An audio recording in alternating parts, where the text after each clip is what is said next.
एक ऐसा प्रयोग बताने जा रही हूँ आज आपको। रिश्तों में आ जाएगी शहद सी मिठास। रिश्तों का दूसरा नाम ही मिठास होता है। जैसे जैसे समय बीतता जाता है हमारे जीवन में हमारे रिश्ते पक्के होते जाते हैं, और रिश्ते जितने पक्के और पुराने होते जाते हैं उतनी मिठास भरती जाती है इस रिश्ते में। एक समय ऐसा आता है कि पार्टनर्स को शब्दों का प्रयोग नहीं करना पड़ता।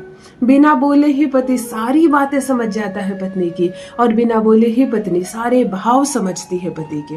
वो चरम सीमा होती है प्यार की। असली प्रेम उस लेवल पर आता है जब तुम कुछ ना कहो और मैं तुम्हें समझ जाऊं, मुझे कुछ कहने की आवश्यकता नहीं, तुम मुझे समझ जाओ।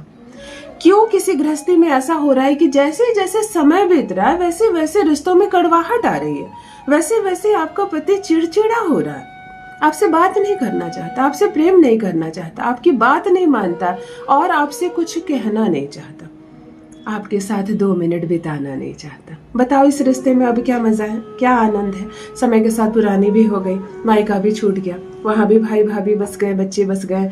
अब क्या अपना घर छोड़कर वहां जाओगी? फिर कहाँ जाओगी? फिर इसी घर में रहोगी नीरसता के साथ। वही पति जो बात नहीं कर रहा, बच्चे हैं, सब अपने अपने काम कर रहे हैं, है ना, सब पढ़ाई लिखाई में व्यस्त हो गए हैं, परंतु एक पत्नी को पति के साथ की आवश्यकता है। एक पति को पत्नी की प्रेम और साझेदारी की आवश्यकता है, और उस वक्त सबसे ज्यादा आवश्यकता है रिलेशनशिप में मिठास की। क्योंकि अगर एक दूसरे को पसंद ही नहीं करते हो, देखना ही नहीं चाहते हो, बात नहीं करना चाहते, वो तुम्हारे पास बैठना नहीं चाहता, फिर कैसे रिश्ता निभाओगे किसी से? क्यों पत्नी को लेकर आ गए अपने घर, शादी कर ली, वो काम कर रही है तुम्हारे घर, तुम मुंह फेरे हुए हो, कुछ भी करते हो अपनी मनमानी, ना उसको बोलते हो, ना बताते हो, ना पूछते हो, तो वो आपके घर की एक सामान है क्या? काम करने वाली आई है क्या? काम करने वाली तो आती है, उसको पैसे देकर काम करवा लो। विवाह की क्या आवश्यकता है? और जब विवाह किए हो तो उस लेवल का उसको मान सम्मान मिलना चाहिए। अगर मेरे किसी बहन को उसके ससुराल में मान सम्मान नहीं मिल रहा है, पति आपको पसंद नहीं कर रहा है किसी भी कारण से, कोई भी वजह हो, लड़ाई झगड़े की कोई ना कोई वजह होती है, बेवजह नहीं होती। कभी तुम अच्छी नहीं लग रही, कभी तुम्हारी बातें अच्छी नहीं लग रही, कभी तुम झूठ बोलती हो, कभी तुम पर शक कर रहा है, कभी तुम मार्केट गई देर से क्यों आई, कभी तुम खर्चे बहुत कर रही हो।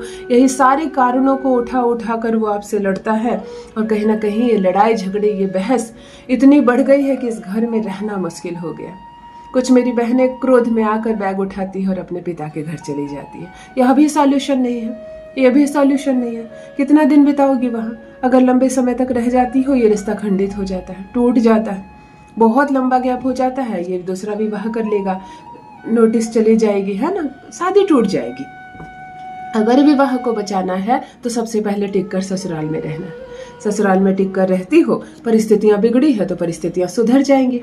जो आज मीठी बोली नहीं बोल रहा है वो कल तुम्हारे पास से उठकर नहीं जाएगा।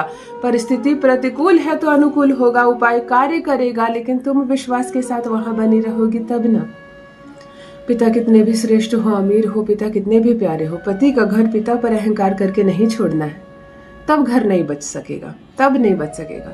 बाकी अगर पति झगड़ा कर रहा है, विवाद कर रहा है, जुबान खराब है उसकी, नियत खराब है उसकी, बोली खराब है, इरादे खराब है, या उस पर किसी ने तंत्र क्रिया कर दी है, या कोई सौतन आ गई है, हर चीज का इलाज है। आज मेरे बताए उपाय में सफलताओं का प्रतिशत बढ़ता जा रहा है, ये आपका विश्वास है। मेरी बहनों, आप इस तरह जुड़ रही हैं मुझसे, इतने विश्वास के साथ मेरा बताया उपाय कर रही हैं, और इतनी अच्छी सफलता आपको मिल रही है कि मैं खुद हैरान हूँ। मैं 21 दिन जिस प्रयोग को करने के लिए कहती हूँ, आप 7-7 दिन में आप सफलता ले रही हैं। 4 साल 6 साल से जिसका फोन कॉल नहीं आया है, 4 घंटे में फोन कॉल आ रहा है। मैं खुद हैरान हूं कि मैंने कहा 3 दिन उपाय करने को, आप 3 घंटे में काम निकाल रही हो। यह आपका विश्वास है। तो मेरा बताया उपाय और आपका दृढ़ विश्वास आपको 100% सफलता देगा। पति आपकी बोली बोलेगा, आपके कदमों में झुकेगा, माफी मांगेगा अपने किए की, आपकी हर बात मानेगा। जान लीजिए प्रथम मैं कौन हूँ। नमस्कार मित्रों, मैं हूँ खुशबू सिंह। बहुत स्वागत, बहुत अभिनंदन आप सबका हमारे चैनल ज्योतिष ज्ञान में। कैसे हैं आप और घर में सब कैसे हैं?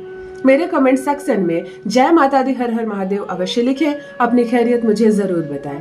पढ़ती हूँ हाथ की रेखाएं, पढ़ती हूँ जन्म कुंडली, और आप कुछ ना कहें तो आपका चेहरा भी पढ़ लेती हूँ। करम है, कृपा है ऊपर वाले की, प्रेम है आप सबका। जुड़िए ज्योतिष ज्ञान चैनल से। जो भी नए भाई बहन चैनल पर पहली बार आए हो, मेरे वीडियो को पहली बार देख रहे हो और मुझसे प्रथम बार मिल रहे हो, चैनल से जुड़िए, सब्सक्राइब कीजिए, मेरे परिवार का हिस्सा बनिए। दिल नहीं टूटने दूंगी, एक भी घर नहीं टूटने दूंगी। यकीन मानिए, परिस्थिति कितनी खराब क्यों ना हो जाए, कितना बिगड़ जाए मामला, फिर मामला सुधरेगा, संभर जाएगा, सब कुछ ठीक हो जाएगा। बस टिक कर ससुराल में रहना। पति बेईमानी कर रहा है, करने दो, उसका शुक्र खराब होगा। तुम बेईमानी मत करना, वरना तुम्हारा मंगल खराब हो जाएगा। क्रोध नहीं दिखाना, ईगो नहीं दिखाना, गलत अपशब्द नहीं बोलना है। विश्वास के साथ बस टिके रहो, आगे का काम मेरा बताया उपाय कर लेगा। चलो, जिस सामग्री को मैं बोलूं उसी सामग्री का इस्तेमाल करना, क्योंकि ग्रहों के अनुसार मैंने सारी सामग्री सेट की है। अपने मर्जी से ये नहीं मिला तो वो लगा दिया, नहीं। महिलाओं में जनरली ये गुण है, ये नहीं है तो चलो ये लगा देते हैं। मैं खुद एक महिला हूँ और फिर भी ये बोल रही हूँ, क्योंकि जो देखा है मैंने। दीदी आपने लोहे का बताया था, मैंने तांबे का ले लिया, मिट्टी का नहीं मिला मेरे पास तो मैंने शीशे का ले लिया। नहीं, एलिमेंट्स को पकड़ कर चलेंगे, जल्दी काम होगा और बिल्कुल काम होगा। एक मिट्टी का प्याला लेना है आपको, मिट्टी यानी मंगल, है ना। एक चाय वाला प्याला ले ले, छोटी सी कोई भी कढ़ली ले ले मिट्टी की, उसको धो ले, पोंछ ले, सुखा ले और इसमें शहद भर दे। बिल्कुल पूर्ण ना भर दे, थोड़ा सा कम भरे। 2 लौंग ले, एक अपना नाम बोलकर और एक पार्टनर का नाम बोलकर इसमें डाल दे। एक हरी इलायची ले, नमन करे प्रेम से और इसमें डाल दे, और कुछ नहीं डालना। एक मिट्टी के प्याले में शहद भर लेना, 2 लौंग डाल देना, एक हरी इलायची डाल देना, एक लाल छोटा सा कपड़ा लाना और मिट्टी के प्याले पर ढक कर उसको धागे से बांध देना। यानी कि कैसे किसी अचार के जार को हम लोग बंद कर देते हैं कपड़े से, ऐसे इसको कपड़े लगाकर बंद कर देना। बात अच्छे से समझ में आ गई। अपने बेडरूम में एक स्थान पर उत्तर की दिशा के चेहरा करके आसन पर शांति से बैठ जाना। शांत मन रखना, ध्यान लगाना, पार्टनर का अनुभूति करना, पार्टनर की, उसको देखने का प्रयास करना। सब कुछ अच्छा चल रहा है, कुछ गलत नहीं है, कुछ बुरा नहीं है, कोई भी नकारात्मक चीज नहीं है हम दोनों के बीच। ऐसी अनुभूति करना, ऐसे प्रेम भाव से आपको मंत्र जप करना है, ओम क्लीम नमः, ओम क्लीम नमः, ओम क्लीम नमः, ओम क्लीम नमः। सुर में लगातार प्रेम भाव से पति को स्मरण करके, उसकी अनुभूति करके 108 बार जप करना है। अब ध्यान से सुनो, किसी पेड़ के नीचे जाना है आपको, पीपल का हो, वट का हो या कोई पुराना बड़ा पेड़ हो। इस मिट्टी के प्याले के शहद को वहां रख देना है, कपड़ा नहीं खोलना। चींटियां अंदर जाएंगी, कपड़े को भेद कर जाएंगी, वो नीचे से जली जाती है, उसमें ज्यादा उसको जगह नहीं चाहिए खाने के लिए। वो शहद को, लौंग को, इलायची को खाना शुरू करेंगी, उसको खाने दीजिए। किसी भी पीपल या वट के वृक्ष के पास या किसी बड़े वृक्ष के पास थोड़ा सा गड्ढा करना और प्याली को सेट कर देना कि वो उलट ना जाए, गिर ना जाए। नमन करना, प्रणाम करना और घर चली आना। थोड़ा सा जल पी लेना, अपने ऊपर जल छीट लेना। यकीन मानो, अगर 7 दिनों के अंदर परिस्थिति ना बदल जाए तो कहना। मैंने इस उपाय से इंस्टेंट काम किए हैं। जब बहुत ज्यादा परेशानी बढ़ जाती है ना, बहुत ज्यादा, बहुत जल्दी में फैसला होने लगता है, रिश्ता टूटने लगता है, तब ये उपाय करते हैं। 1 हफ्ता होते होते फिर मामला सेट हो जाएगा। चंद्रमा, मंगल, शनि और बुध 4 बड़े ग्रहों के योग से इस उपाय को बनाया गया है। अवश्य करें। प्रेमी हो या पति हो, आपके पैरों में गिरकर माफी मांगेगा। करके देखें, अपना अनुभव मेरे साथ भी अवश्य साझा करें। बहुत बहुत धन्यवाद।